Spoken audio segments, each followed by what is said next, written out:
Apps can do a lot of cool things. You could order dinner, gamble on your favorite team, and track your health. You could even get a mortgage. One click and you can be approved. I'm not sure by who or what country they're in. You deserve more from the mortgage industry.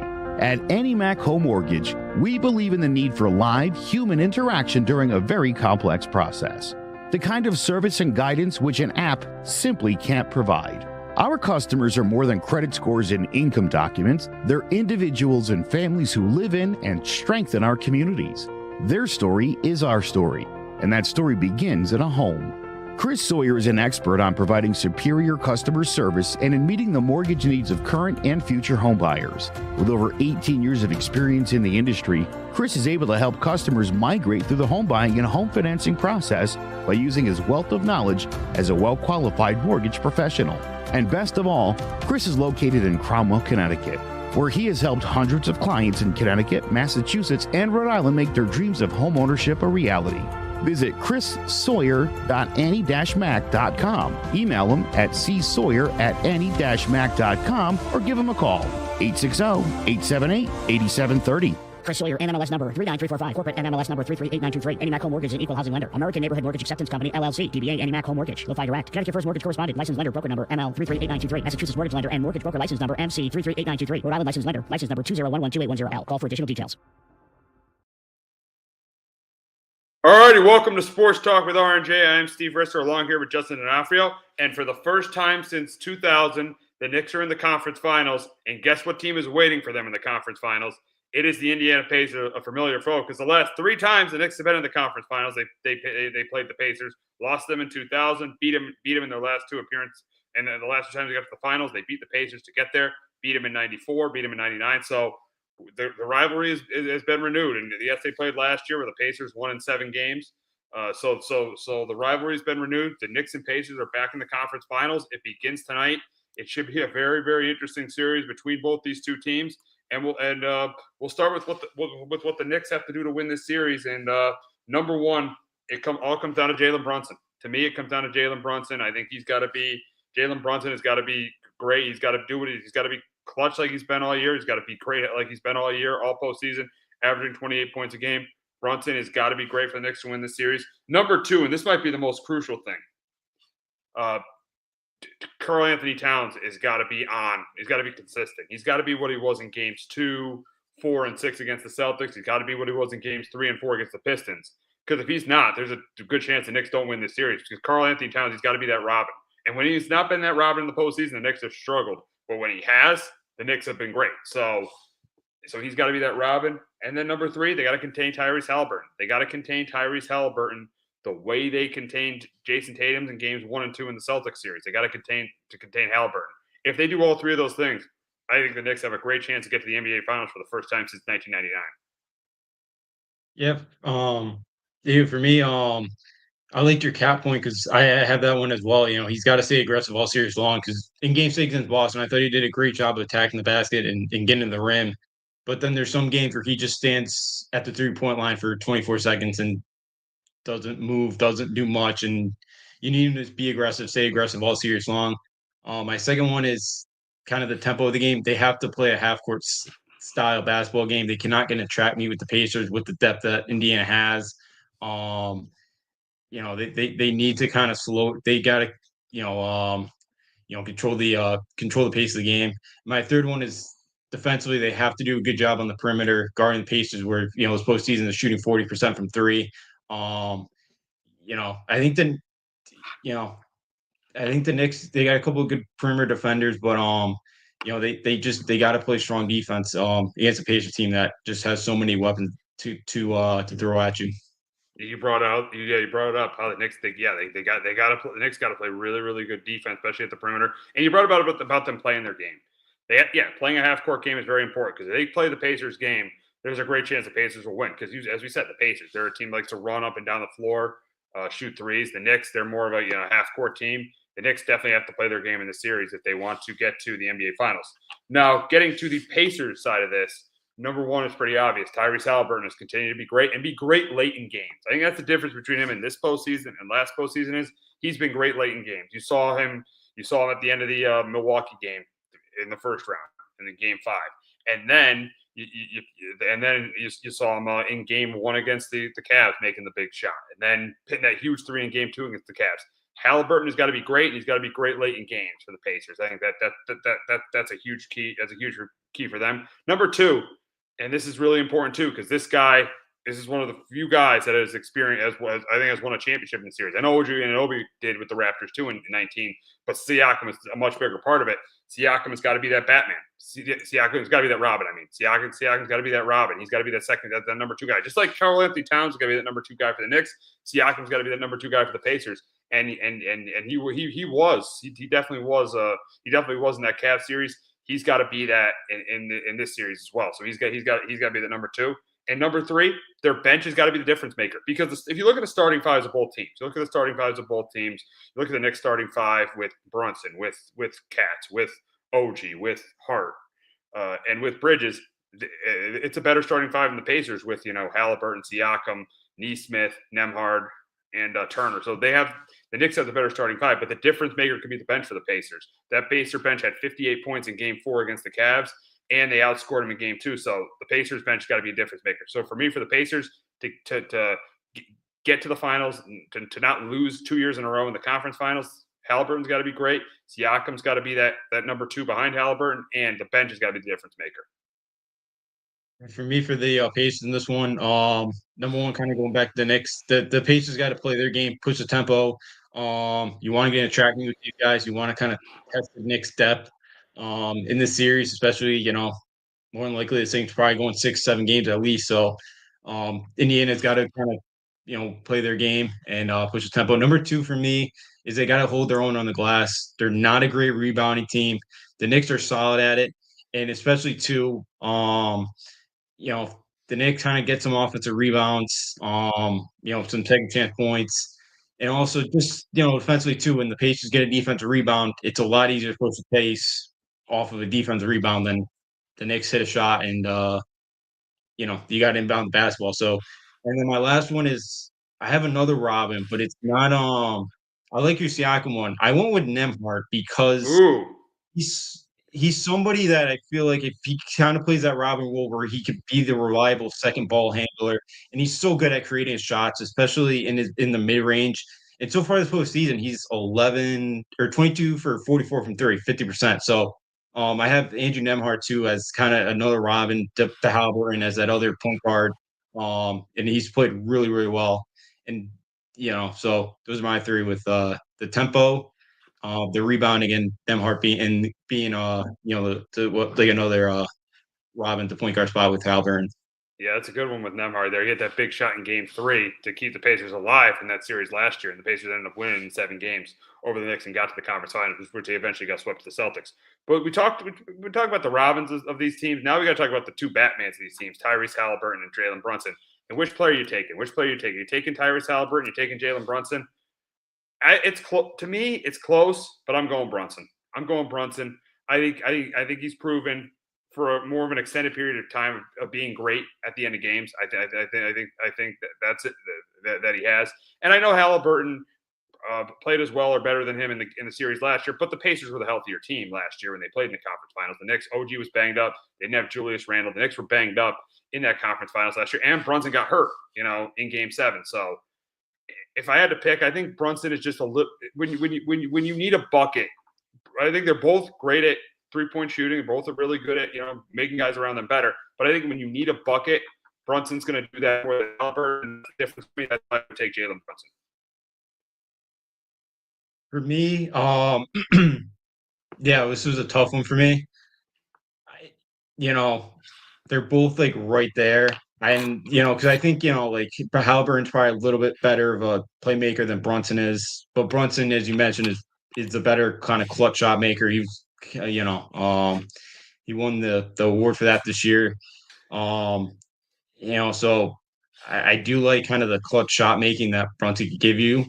And so I do, but I think these guys are both neck and neck. They've both really, like Brunson has really like turned this franchise around too. Because as a Knick fan, it's been. I know you had a couple years of that with Carmelo there, but you had to trade so much, like it was first round exits and then with Halliburton too, they got Siakam as well, but he's been kind of huge to turn around this rebuild. So both guys too have done have been a huge part of kind of turning their guys around. But I think Brunson's had a little bit more of an impact than Halliburton in that regard. So I'll take Brunson, but yeah, it's really splitting hairs between the two guys. Yeah, you talked about turning their franchise around. You could argue all four of these stars have turned their franchise around. I mean, Jalen Brunson has turned around the Knicks. Halliburton's turned around the Pacers. And then you look at the Western Conference. We'll talk about those two guys later on. But Ant-Man and SGA Ant-Man turned around the Timberwolves, and SGA has turned around the Thunder. So all four of these guys have turned their franchise around. So all four of them have. Yeah, but for me, yeah, it's close. But I'm going to go Brunson. But this series could very, very easily determine which guy's the better player. Because say Halliburton outplays Brunson in the series, I think it's hard to say that Brunson is a better player than Halliburton. Yeah, absolutely. Especially Halliburton makes a couple big shots late in Game 6, Game 7, to close it out, and maybe Brunson, where at time maybe the ball sticks too much, and there's a couple maybe bad possessions, and yeah, the shots don't fall, and yeah, the Pacers knock them off. So yeah, absolutely. And the other way around, maybe Brunson gets them to go falls late in games, and Halliburton doesn't, and Brunson helps his team get to the finals. So yeah, I think definitely whatever guy kind of plays better, and both these teams are real. Both these teams rely on their star point guard to get the job done. So absolutely, it could definitely flip on the way the series ends. Oh yeah, I think we both have Brunson right now, but there's a very good chance we could be taking Halliburton after this series. So this series probably could very easily determine it. I think this series could determine which one of these guys is which is a superstar and which one of these guys is an all-star, because it'd be the first time either would have led their team to the NBA Finals. But so I think the winner of this series, you could arguably say that player is a superstar and the other one kind of stays an all-star. Yeah, absolutely. I think the future is still really bright for who doesn't win the series. But yeah, absolutely. The one that makes a big plays in Game 6, Game 7 to really determine the series. Absolutely, kind of gets himself in that superstar status, especially too if they can go on and win the finals. As well, so like to really kind of cement their legacy. So yeah, absolutely. The one that steps up definitely. You're gonna look at a superstar. Maybe the other one, yeah, doesn't do as much, and they still kind of are in that all-star kind of tier. Yeah, exactly. So now for the series prediction, what do we got for this series? And it's just hard for me to see this not going 6 or 7 games. I mean, these teams are pretty close. I think the Knicks are a little bit better, but these teams are close to each other. I mean, their regular season records, the Knicks were 51-31, the Pacers were 50-32. So these teams are really, really close. I think the Knicks, the starting five, they have the edge. I think the Pacers have the edge, the slight coaching edge with Carlisle over Thibodeau. And I think the bench, the Pacers have a little bit of an edge. But I think the difference in this series is going to be late in games. And I think that Brunson is going to make more plays than Halliburton. I think it's going to the distance. I think this thing's going 7. I think it really is. I think Brunson makes more big shots at the end of games than Tyrese Halliburton does. And I think the Knicks starting five is better. And I think that's ultimately ends up being the difference. The Knicks get more to their starting five, and Brunson outplays Halliburton. And I think that winds up being the difference. And that's why I got the Knicks going to their first NBA Finals since 1999 when they played the Spurs. I got the Knicks over the Pacers in 7. I got the Knicks winning this one in 7. Justin, who you got winning the series? I got the Pacers in 6. Ooh. Yeah, sorry. I look, the Knicks played really well Game 6 against Boston. Those couple games where you fell down by 20 to Boston early. I know you came back and won those games, but I still feel like a lot of that was Boston's doing. You could have easily lost that Pistons series. A couple, like that Game 3, that the no call there. Like, I know the Pacers beat up a pretty banged up Cavaliers team, and then they beat a banged up Bucks team. I just think it's tough to keep the Pacers out of transition for 6, 7 games, and I think they're going to be able to play their game. And look, I think the Knicks playing their starters way too much is, an overblown narrative. I totally get that, but I think in this series, I think the Pacers' depth is gonna. I trust their bench more than I do the Knicks right now. I just think I don't totally trust the Knicks yet at home either, and I don't think this Pacers team's scared to go into MSG. They did it last. I know the Knicks were banged up in Game 7 last year, but um, I think I just think it's going to be tough to play a half court game against this Pacers team, and I just don't think the Knicks can win 4 games of a track meet. So I have the Pacers in 6. Yeah, I get you saying that. I get that. You're saying that the Pacers aren't afraid to go into MSG, and they're not. They won a Game 7 there last year to get to the conference finals. That they have, but the Knicks. I know the Knicks haven't played that well. They didn't play well. I know they lost 3 of their first 4 home games, but their last 2 home games were pretty good at MSG. Their last 2 home games were really, really good at MSG. And honestly, I don't see the Pacers winning more than 1 game in MSG at this time, because I know the Pacers beat them last year, but this is a healthier Knicks team, and to me, this is a better Knicks team than they were last year. Now, I know Halliburton is better than he was last year, so it is a better Pacer team as well. But I think this is a better Knicks team, and I don't see the Pacers winning more than 1 game in the Garden. I think they maybe win a game or 2 at home. I think the Knicks do steal one in Indiana as well. So I think it's going the distance, and I just think the home court advantage, the Brunson being better than Halliburton and the starting 5 is going to matter. Now, you make good points with the depth, but I think there's more guys on the Knicks in their starting 5 you can rely on than you can with the Pacers. Yeah, you could definitely with because especially like Nembhard, he's probably not going to continue to shoot 50% from 3, but McConnell's been huge, and he played really well last year in that Knicks series. They have Mathurin, they have Shepherd on.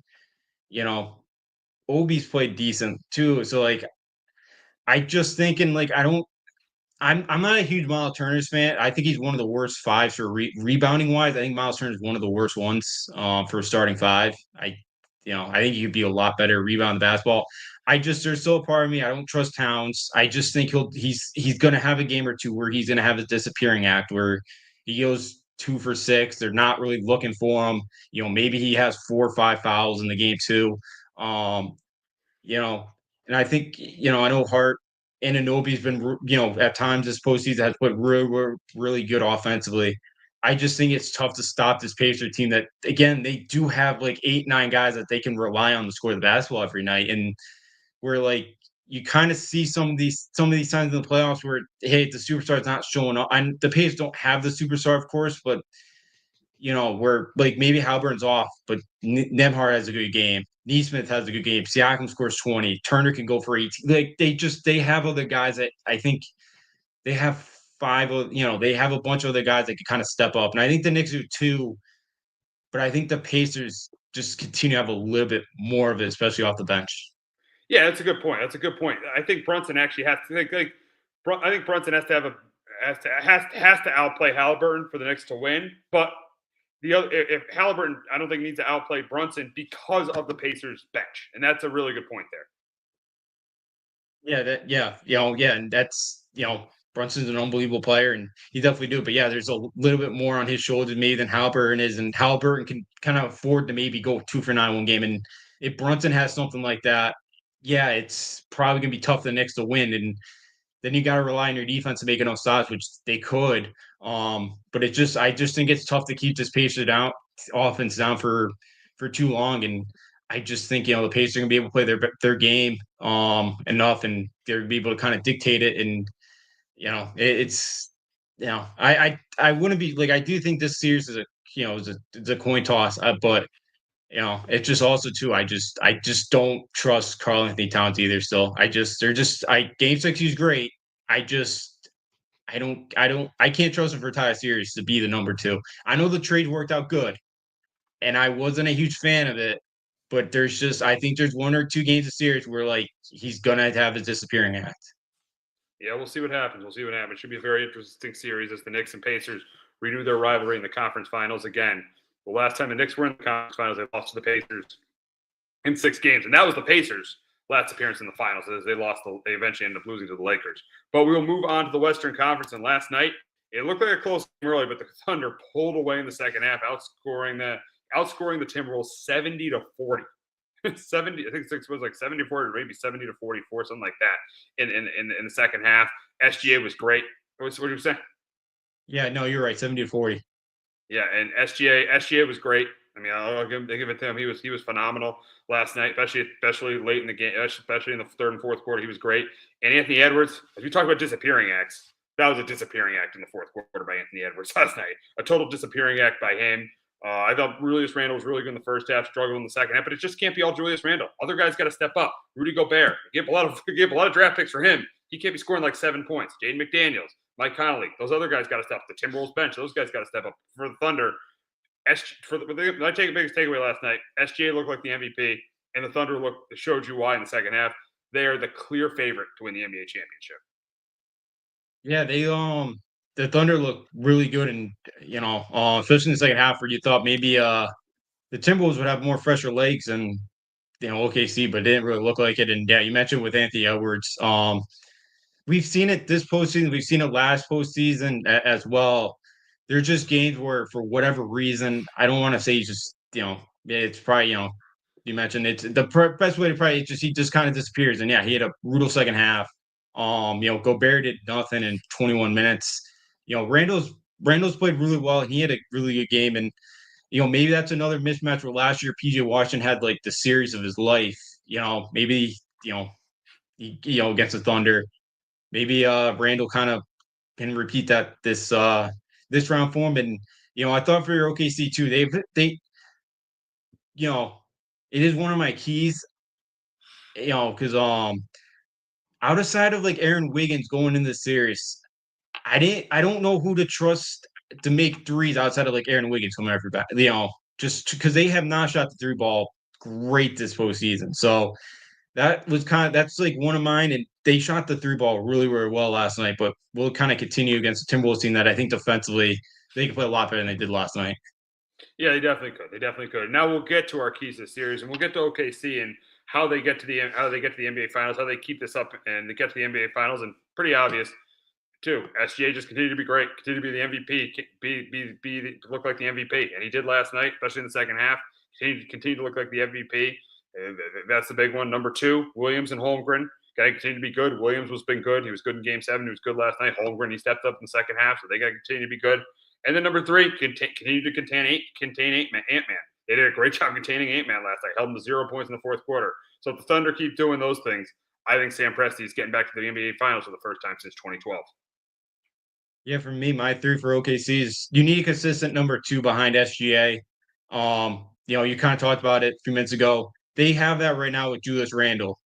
I don't, Jalen Williams played well last night, but he's been inconsistent this postseason. So they need like Jalen Williams or Chet Holmgren. They need one of those guys to step up and be the consistent number two guy behind SGA. All serious on. Second one I alluded to a minute ago is the trust with Aaron Wiggins and who else can kind of knock down threes, and especially too because the Timberwolves are gonna play zone. So if you can kind of get them out of that zone, make them kind of pay for being in it, you're in good shape. And then my third one is the bench player. It's got to make an impact. I know last night the Wolves bench didn't do a ton, but we've kind of seen Naz Reid have some moments. Alexander Walker's had a tough postseason, but he could score. DiVincenzo too. I know OKC's deep, but like if they can win that battle of the bench, they should be in good shape. Yeah, yeah. Oh, yeah. If they win the battle of the bench, they should definitely win the series. I mean, because I think they have the better team overall. So I think if they win the battle of the bench, they'll definitely win the series. Now, moving on to Minnesota, what the Timberwolves have to do to win this series, being down on one. And number one is so obvious. Anthony Edwards cannot disappear. This happened last year late in the conference finals too with him. He disappeared. And now he's a great player in the second round and the first round. But in the conference finals, Anthony Edwards has not been good. And if you want to be consistently a top 5 player in the NBA, you have got to show up in the fourth quarter of a conference finals game. You cannot be putting up 0 points in the fourth quarter of a conference finals game. You just can't be doing that. So yeah, Ant-Man has got to be better, especially in the fourth quarter. Number two, Julius Randle continued to be that Robin. And he was really good last. He was by far the best Timberwolf on the floor last night. He was the best Timberwolf on the floor, and he's been really, really good in this postseason. He's been that second guy behind Anthony Edwards. He's been really good all postseason. If he continues to do that and Ant-Man steps up, I think he will. I know they got blown out last night, but they have a chance to compete in the series. And number 3, can we get something out of Connolly, Gobert, and Connolly, Gobert, and McDaniels? Jaden McDaniels, and you didn't last night because Jaden McDaniels, he fouled out. Connolly and Gobert had awful games, so they need to get something out of those 3 guys if they're going to have a chance to win the series. If they're going to have a chance to not lose in the conference finals for the second year in a row.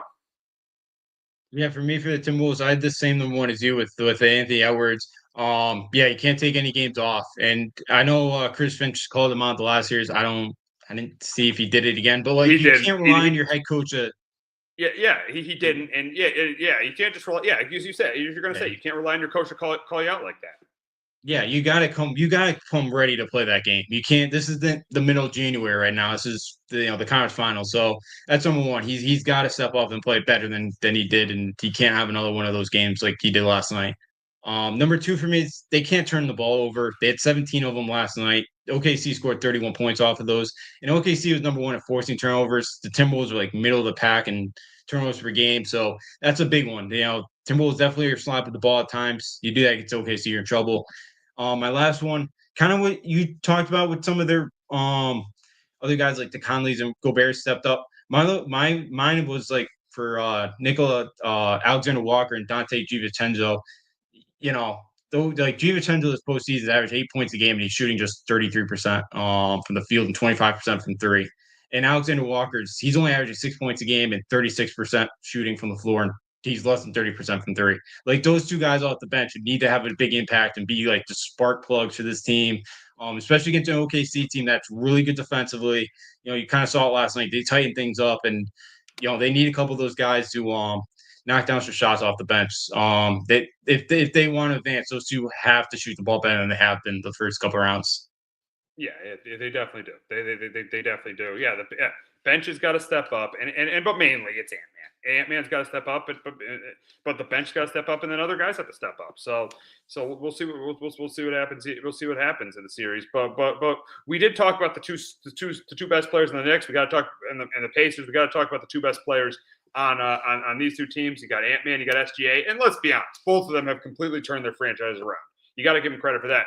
But the question is, which guy you taking? And I think last night was pretty obvious of who you were taking between the 2, and that was SGA, because SGA was the guy that's. I know people are going to argue, well, Ant-Man's better defense. I get it, but offensively, SGA is better. SGA is better making his teammates around him better, and SGA on the big stage stepped up last night in the second half, and Ant-Man did. Yeah, right now you got to take SGA. He's going to win the MVP. We know, Anthony Edwards is. Yeah, he's still an unbelievable player, but yeah, SGA doesn't take games off a lot like we've seen Edwards have. Yeah, Edwards is an unbelievable defender, and he'll take your best guy and try to shut you down. And SGA too. He is good at getting the line. I know some of it you can kind of categorize that he is a flopper. But I do think he does he does attack the basket. He does do a good job too getting the line. But yeah, right now I take it SGA and just a little bit over Anthony Edwards. Yeah, I mean, both are phenomenal players. Both are clearly top 10 players, but I just think the SGA right now is playing better than Anthony Edwards. But not saying that Anthony Edwards is not a phenomenal player, and he hasn't been great in this postseason. It's just I'll take SGA, and I think last night showed you why I'll take SGA. So now for the series, who are you picking? Who are you picking to get to the finals? You got the Pacers out of the East. I got the Knicks out of the East. West, I'm going to go with Thunder. I just think, as we just mentioned, I think SGA is playing better than Ant-Man. I think the Thunder have a better starting 5. I'll take the Thunder starting 5 over the Timberwolves starting 5. And I think I like Mark Daigneault a little bit better than Chris Finch. I know Chris Finch called out. When Chris Finch called out Ant-Man, I felt like he's got to be careful. I don't know how connected. Let's be honest. I think they're connected, but I think Daigneault and SGA are more connected than Ant-Man and Chris Finch. I think there's a better relationship. I don't know for sure, but I think there's a better relationship with SGA and Mark Daigneault, the former UConn manager former UConn manager on the 04 national title team. But yeah, I think there's a better connection there between Ant-Man. I don't know about the connection between Ant-Man and Chris Finch. I think Chris Finch motivates Ant-Man a lot, but I don't know how great that relationship is between the two of them. So I'm going to go, I think the relationship between the star and the coach are better with the Thunder. They got a better starting five, and I think SGA is playing better than Ant-Man, so I'm going to go with the Thunder in 6. Yeah, you made a good point there with the coaching and the relationship part. Because Finch seems like a more because you're right. You do have to be careful nowadays of calling out your players. I think it's kind of and it's a little soft by the players that that sometimes the way they take it and want to be traded right after. But I know SGA had a good relationship. I think that's definitely big kind of definitely reason. I think I have OKC too. I'm gonna say 7. I wasn't like that. I had like the first round against Memphis. They blew them out. There's definitely the Memphis firing the coach and all that. But like the last round against a banged up Denver team. I'll be honest. I wasn't that impressed with OKC, and I do think this team is the best one still left. I just wasn't not that impressed. No, like I thought that was a banged up Nuggets team that didn't have a ton of depth. Like there was a couple games there where like I didn't think they played well. I thought, and I think hopefully maybe that's their wake up call too of like, now that they really put it on and especially if they can play the way that they did in the second half there last night. Like I don't think they've been a great like road, like they haven't played super well on the road this besides like that one game in Memphis where I think they I know they came back by 30 or whatever, but I do think OKC is a little bit better than them. And there's just a Timberwolves too of again going back to Anthony Edwards. Can you totally trust them game in and game out, even in the postseason? And there's been times that haven't shown that you can't. So I'll take OKC to get it done at 7. Yeah, I mean, and OKC, they've struggled at times on the road. I'll give you that. They lost 2 or 3 of the Nuggets, but they did win a big game 4 on the road. I'll give you that. They won a big game 4 on the road. So So I do think the T-Wolves might win a game or 2 on their home floor. I just think the Thunder are the better team. I think overall the Thunder are the better team. They're to me, they're clearly the favorite to win it all, and they proved it last night. That's why I got them winning this in 6, and I got them taking on the Knicks in the NBA Finals. So, but we will move on, and the tush push. We have a ruling on the tush push, but before we talk about that, we are going to hear from our friends at JPEG Financial and Shamrock Home Inspections. Do you have a 401k and some savings for future retirement, but don't even know if it's enough to live off of? How much is enough? How often are you thinking about it? The team at JPEX Financial Group can help set your mind at ease. We specialize in creating strategies in the planning and managing of your financial, educational, and investment needs. We help clients pursue their investment goals with sound financial strategies. You deserve a personal, tailored plan. Lasting, meaningful, and open relationships are the foundation of our practice. You've worked hard for your money and should feel confident in your investment choices as you make decisions for your financial future. Your goals are our goals. We are dedicated to your needs and hopes for your future. Visit our website and give us a call at 860-430-5397. Securities offered through Raymond James Financial Services, Inc., member FINRA, SIPC. Investment advisory services offered through Raymond James Financial Services Advisors, Inc. JPEX Financial Group, LLC is not a registered broker-dealer and is independent of Raymond James Financial Services. JPEX Financial Group is located at 78 Eastern Boulevard, Glastonbury, Connecticut.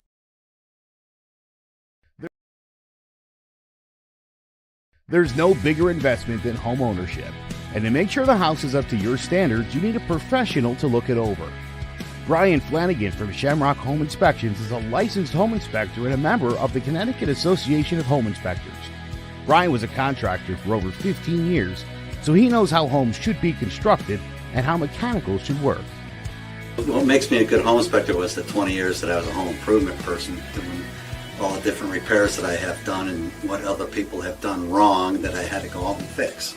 So I have a pretty quick eye on seeing what's right and what's wrong. Before you move, call Shamrock Home Inspections. Before you make the biggest investment of your life, call Brian Flanagan from Shamrock Home Inspections at 860-268-2566 or visit ShamrockHomeInspectionCT.com. All righty, today the NFL ruled on the tush push, and the verdict is the tush push will not be banned. It will not be banned. It's good news for Eagle fans. The tush push will stay alive.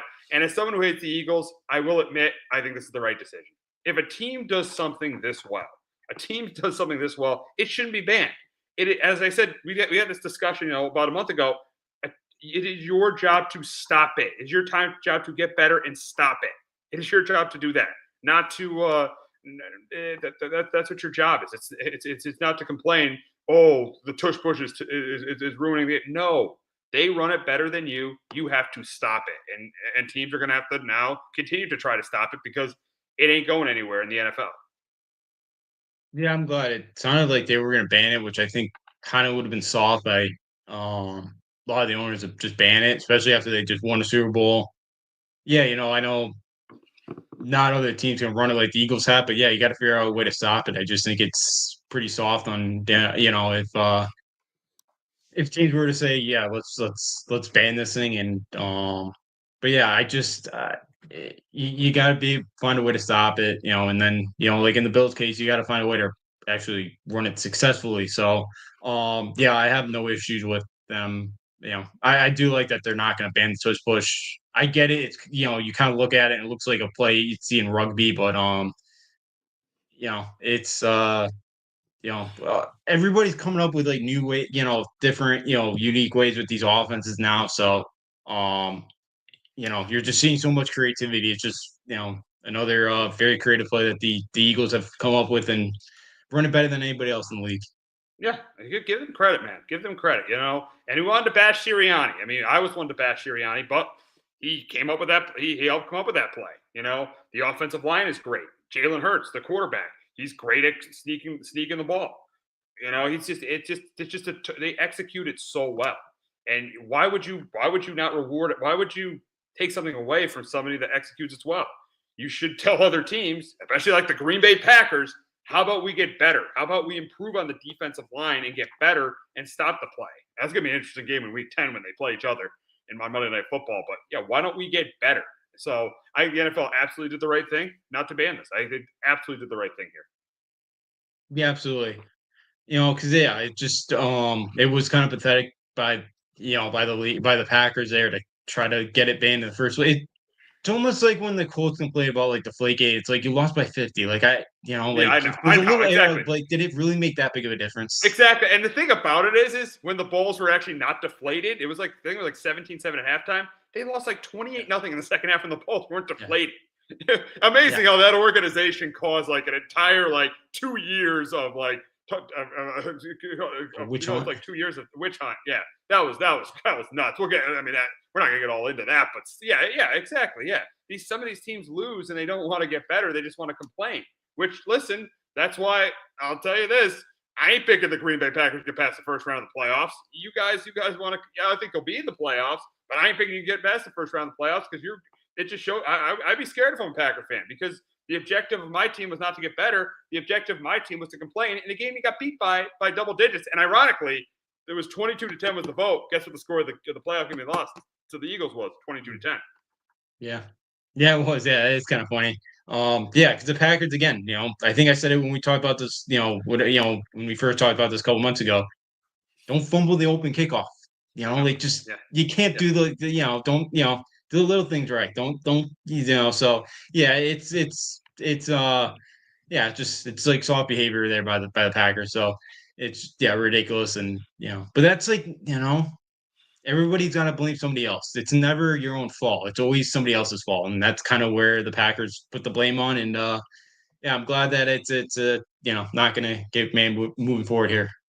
Yeah, I think it's moved by the NFL not to ban this. Now, in other NFL news on Friday, the Niners signed their quarterback Brock Purdy to a $265 million deal, $53 million a year. And for me, I could see both sides of it. I obviously they needed to pay him, and I was good they didn't pay him like $65 million or $61 million to make him the highest paid quarterback because he shouldn't be the highest paid quarterback. He's a good player. He's not a Burrow. He's not a Mahomes. He's not an Allen. He's not a Lamar. He's not an MVP level player. He's a good quarterback. He's a tier 2 quarterback. So I think I don't mind the money he's getting. The only issue is how many players the 49ers lost because of this contract. They lose Debo Samuel. They lost Drake Greenlaw. They lost Tuiafunga. They lost Leonard Floyd. They lost Jerron Hargrave. They lost Tre'Davious Ward. They lost 5 starters because of this. 4 of them on defense because they had to pay Brock Purdy. So now you're going to really know what kind of quarterback he is. There have been, there's a lot of talk when he was winning games. He was a game manager. I disagreed. I thought those comebacks he had in the conference championship game and the divisional round, the comeback against the Packers and the Lions, I think he proved that he was a really not a great quarterback, but a really good quarterback in the league. But this is gonna show. He's gonna have to show it now. He's gonna have, because now he's the guy making the money. So he's really gonna have to show that this is really going to prove to a lot of people, is he a franchise guy or not? Seeing that they're giving him the money they're giving him, and that the team is not as good. Yeah, absolutely. And I do think definitely. I get you have to pay these quarterbacks nowadays. Because he has upgraded the offense. He was better than Jimmy G was in his offense. Yes, absolutely, without a doubt, yes. Yeah, so I do think he's a good quarterback. Yeah, I wouldn't put him in that superstar quarterback tier, but yeah, he's probably in that next one. But yeah, now it's tough to build a roster around him. And I know last year the Niners were so banged up. Now you mentioned all the guys they lost this offseason. Yeah, now we're gonna kind of see really how good he is, and can he take that next step? And again, Shanahan's a really good offensive mind. Some of the second half, fourth quarter stuff isn't great, but he's a very good quarterback, and we're going to find out a lot about him. And I know it sounded like they were trying to see if they could maybe trade him, but I know there wasn't much interest out there, and that's kind of why they had to pay him. But it's tough to build around him. And I get you have to overpay a little bit to keep your star quarterback, and but I agree. There's definitely pros and cons to it. And yeah, we'll kind of see if he could take kind of that next step now. Yeah, we'll see. And the big question is for the offseason the Niners have had, losing a bunch of guys, but locking up their important guys, Purdy, Warner, and Kittle. Are the Niners a playoff team this year? Seeing the schedule they have, which is favorable, are the Niners a playoff team this year? I think they're going to be close, but I'm going to say no.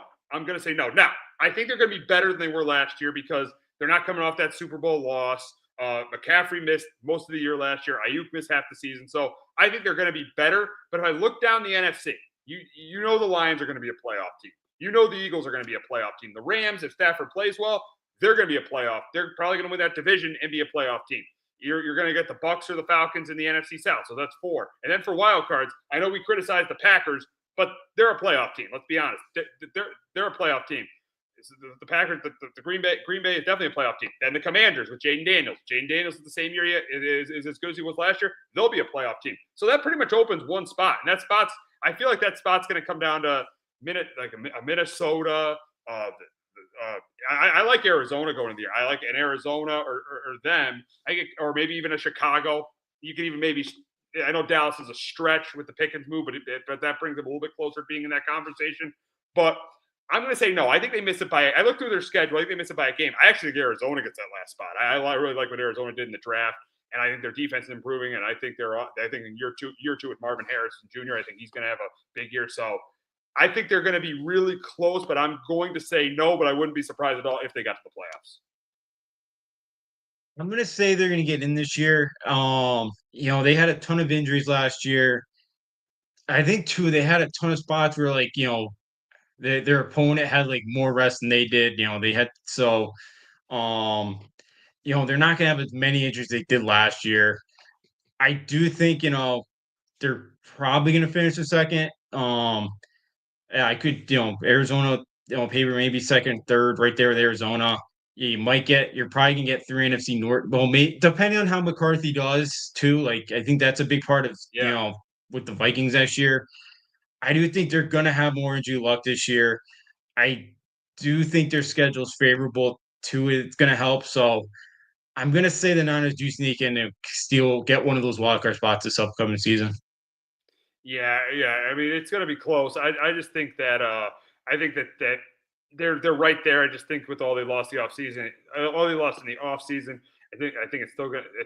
I think it's what's going to hold them back a little bit. But yeah, it's tough to count out Lynch and Shanahan because really since 2019 they've made the conference championship game 4 times and they've been to the Super Bowl twice. And the 2 years they didn't make it they didn't make the playoffs. The 2 6-win seasons were following the Super Bowl loss. So I wouldn't be surprised at all because Lynch and Shanahan they've made the conference championship game 4 times since they've been in San Francisco. Yeah.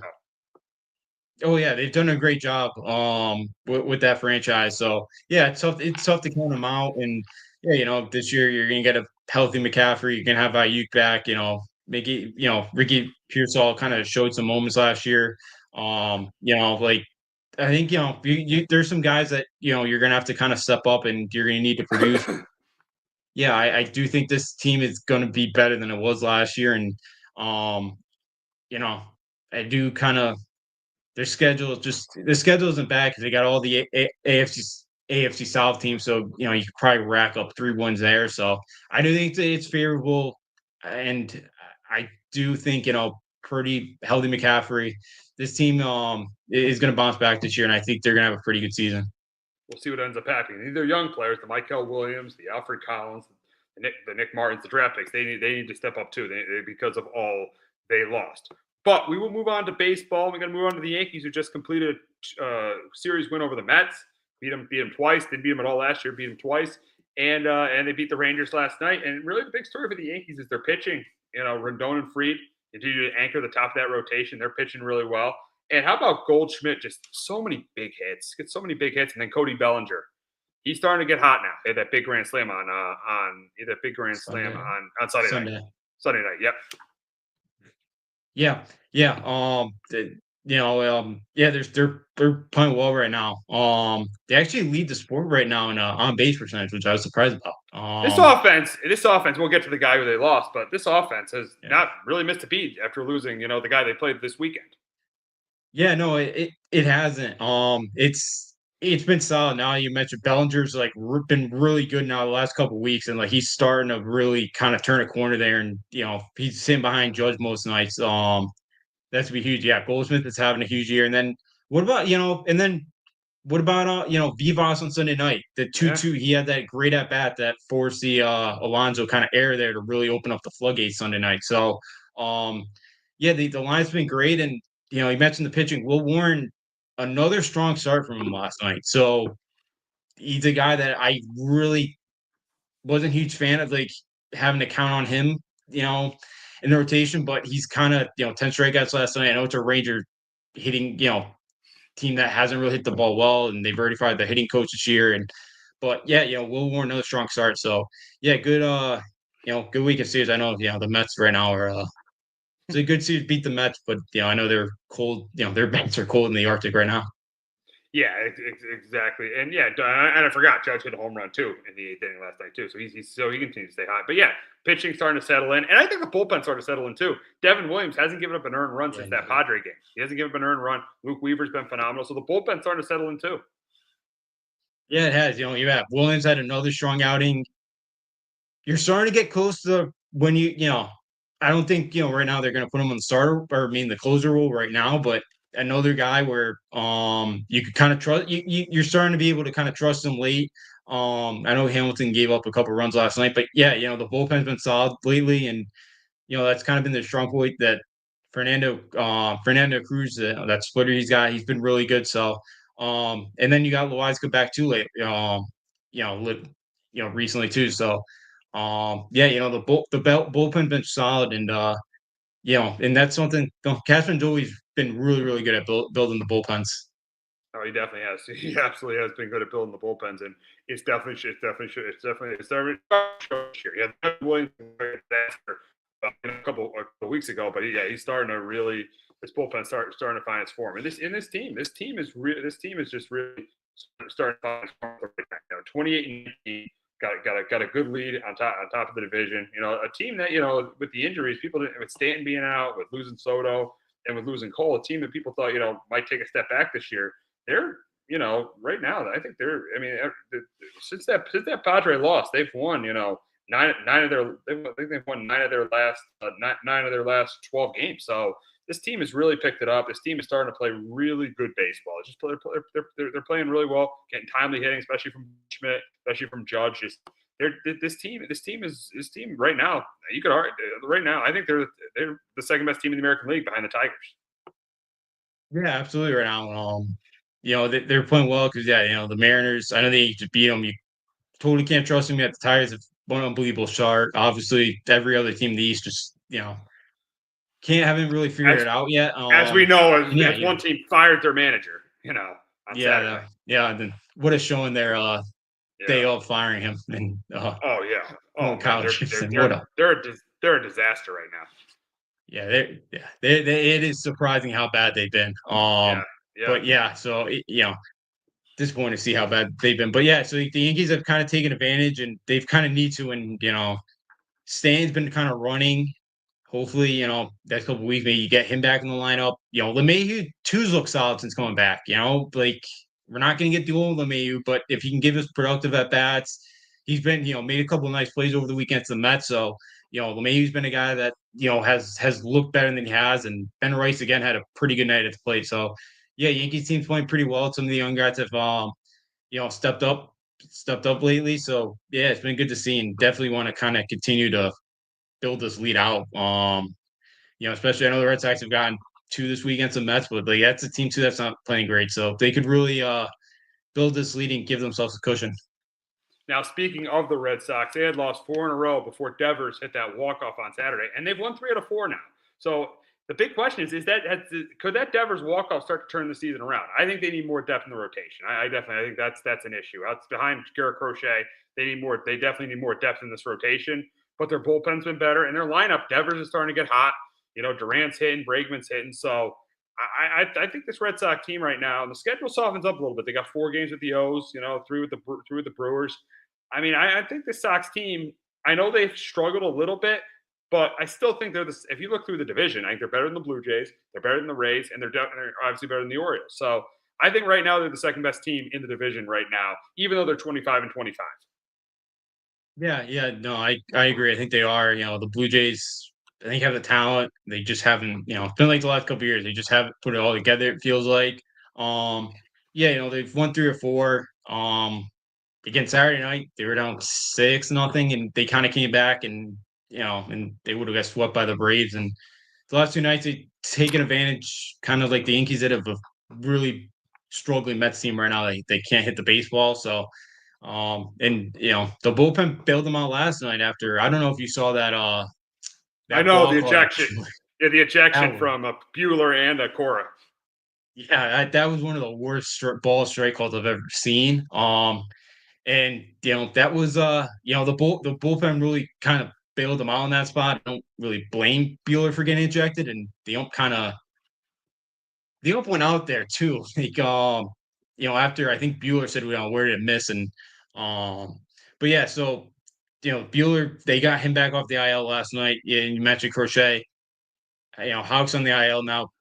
Bello, he can't pitch, like during his day-night splits are like unbelievably bad. But yeah, like their rotation hasn't, outside of Crochet, they need a little bit more. But yeah, it's been a team that you can't totally figure out. But yeah, they needed this one because I think that, they're in the middle of their longest homestand of the year, which is 10 games, and you'd love to go like 7-3 and really kind of get back into it. But it's a big kind of 4-game set this week in Baltimore, where you hope to kind of take 3 of those against the Orioles team right now. That just it's putrid. Oh, you got to take 3 out of 4. You got to take 3 out of 4. The way the Orioles are right now, you definitely got to take 3 out of 4. But speaking of struggling, Juan Soto really struggled this weekend in the Bronx. He continues to struggle. But the big thing is what happened Monday night with him not running out a ball in the 6th inning, just completely not running it out. And where he should have had a double there. He thought the ball was gone. He definitely should have had a double. He only had a single. Mendoza said he's going to talk to him. So I don't know. Soto could be. I know it's early, but Soto could be regretting, leaving the Yankees and taking the money and playing with the Mets, where he just has not been good so far. Yeah, on that one on Monday night, it is tough sometimes with that ball with hitting a ball off the monster there. Like that's not a guaranteed double. He did steal second base. afterwards. Like Ooh. so he did get the second eventually. I've had more of a problem with Soto. Like on Sunday night, I guess he was supposed to be mic'd up on ESPN. I guess 2 hours before, canceled it or whatever. And then I guess he didn't talk to the media. He kind of didn't speak to the media all weekend. I had more of an issue with that a little bit. I know some of the hustle hasn't been there. Like this, he doesn't. I don't know if I think the thing is like last year he had Judge to kind of protect him, and like Judge had to answer all the questions, and he was kind of more under the radar.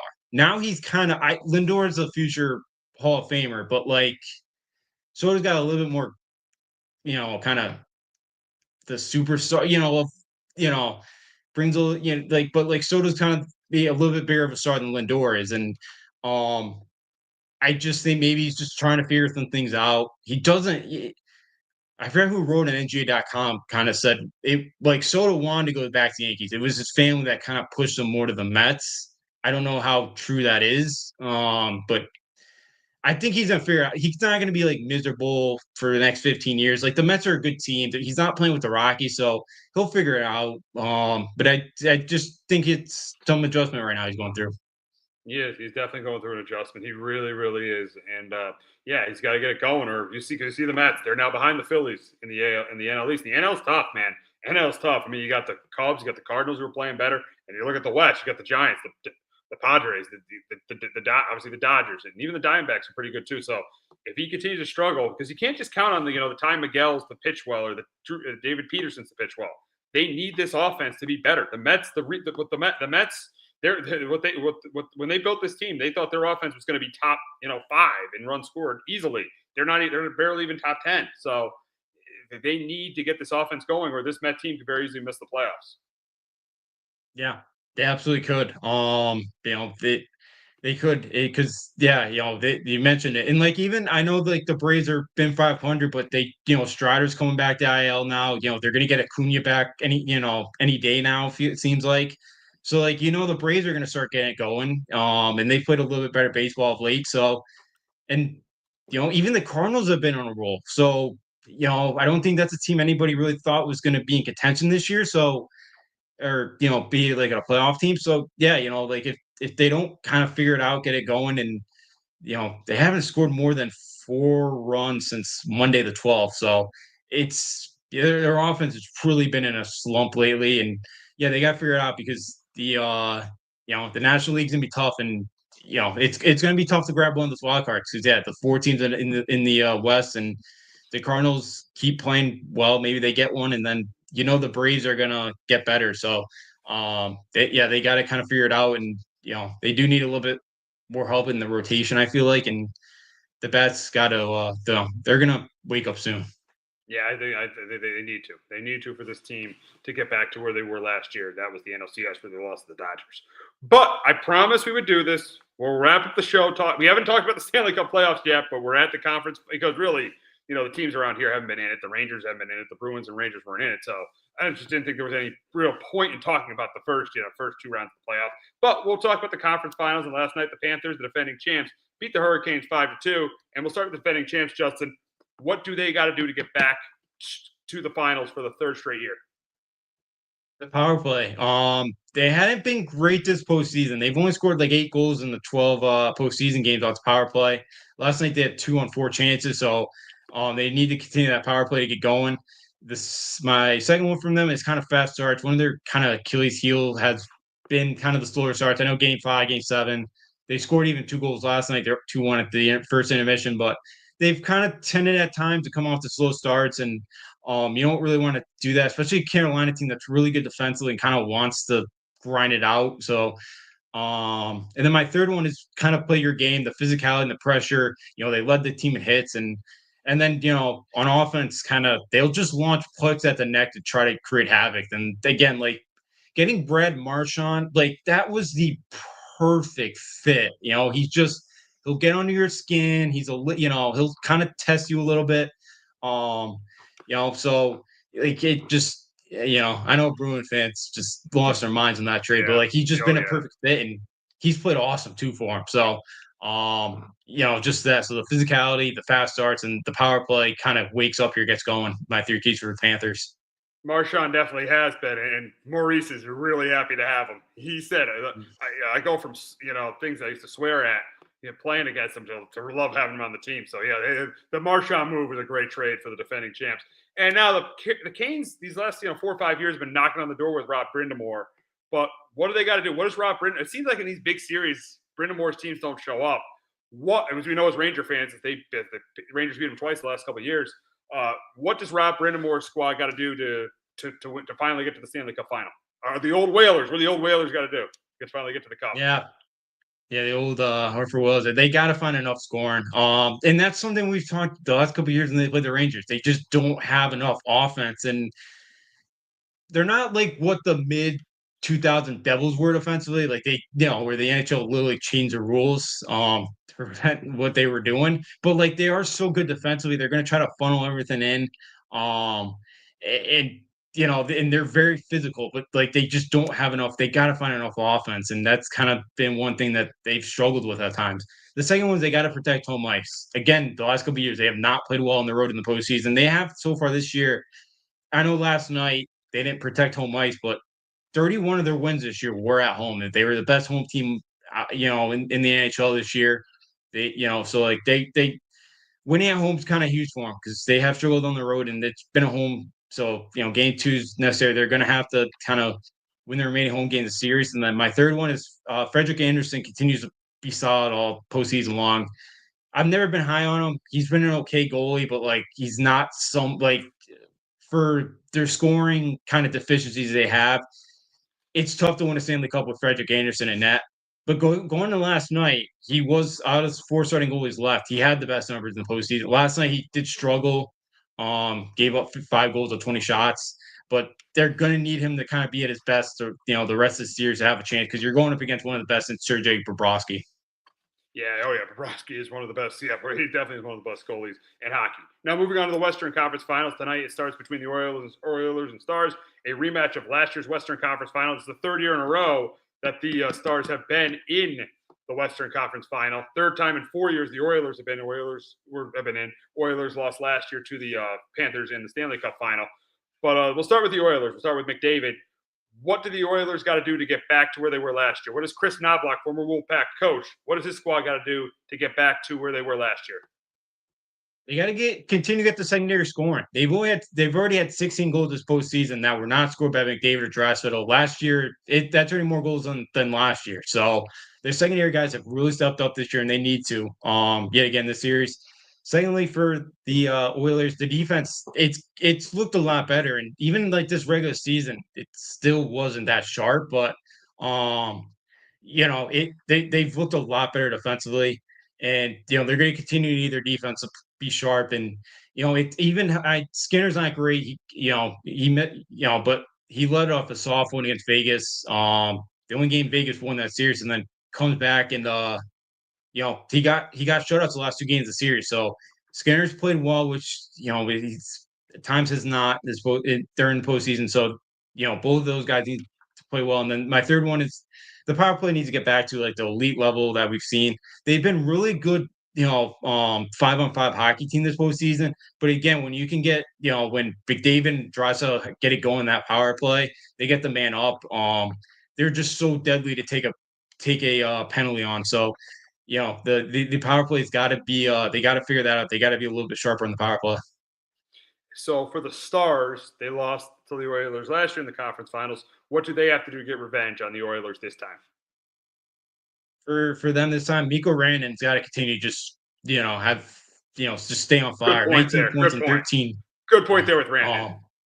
Yeah, I think it's like the most points in like 12 or 13 postseason games. So like Wayne, I forget what year, but like since like Wayne Gretzky. So it's an incredible run that he's been on. An incredible story of how he kind of ended up in Dallas and getting the revenge on his whole team in Game 7 there. But yeah, they need him to stay on fire. Special teams as well for the Stars. It's kind of been huge. Their power play was third in the league among all the playoff teams coming in the series. They were 30%. On the power play so far this postseason. Their penalty kills third too at 86%. So far. So like their special teams, again, to talk about the Oilers, with their power play, it's their kills really, really good. And but going to be in McDavid Draisaitl could be a little bit challenging. And then my third one for them, they got to protect home ice too. They're 6-1 this year.